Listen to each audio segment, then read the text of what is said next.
Okay, some more half guard stuff. Got Josh here in my half guard. Last week, we did a underhook recovery for here.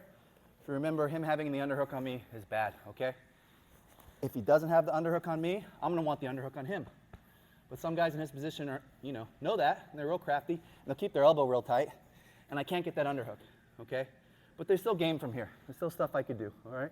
So this is a little bit more of an even position here because neither of us have an underhook, but I still want to be able to attack. So I'm still blocking this bicep. I still have to worry about him cross-face smashing me here. He can still put me on my back even without that underhook. So I still need to be here and be defensive on this, okay? Since I can't get this underhook, I'm going to get a thumb-in grip on his collar. That allows me to create a nice frame here, leverage my forearm under his throat, okay? I'm still here on the bicep, all right? We're going to go for a Kimura from this position. So I'm going to push into him and grab the wrist.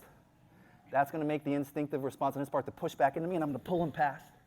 Okay, see how he's past me now, and I have his wrist separated from his body? That's what I want. I have a thumb grip here, okay? Until I wrap my arm over. Once my arm is over, I switch to thumbless. And now I need to do forward hip escapes to get under his body. I'm going to use this foot, forward, forward. So I'm flat on my back, okay? Keeping this separated from his body the whole time. Now we're rotating it towards his head and finishing our Kimura that way, okay?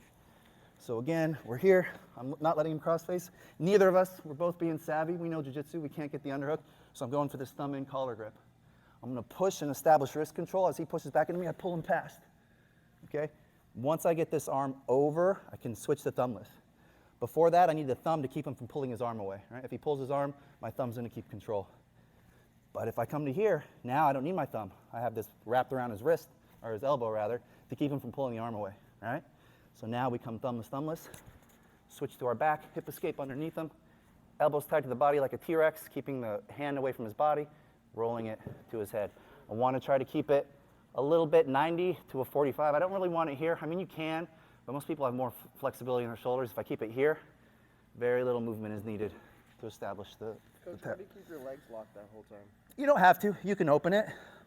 But if you remember our Kimura counter stuff, if I have it open and you can get your leg out, you could spin around and armbar me, right? Right? Remember that? So this guarantees that won't happen, right? If you have that closed guard, guarantee he won't be able to do that counter. There's other stuff. He'll probably try to roll through or something. But this also, keeping this locked, will allow me to prevent the roll through if I want to prevent it, right? Maybe I want to turn it into a sweep. Maybe I want to come here, and start, and then he's going to roll over his shoulder, and I just want to come with him. That's fine. One more again. From here, boom, we're both playing. Neither of us get the underhook. I get that thumb in grip, get that wrist, push him away. He pushes back into me, pull him past. Thumbless, scoot, scoot, tight to my chest, roll to get the submission, okay? Not too tricky. Any questions? You want to see it one time? No? Okay. Partner up, do it 3 times each and then switch. 1, 2, 3. Whoa.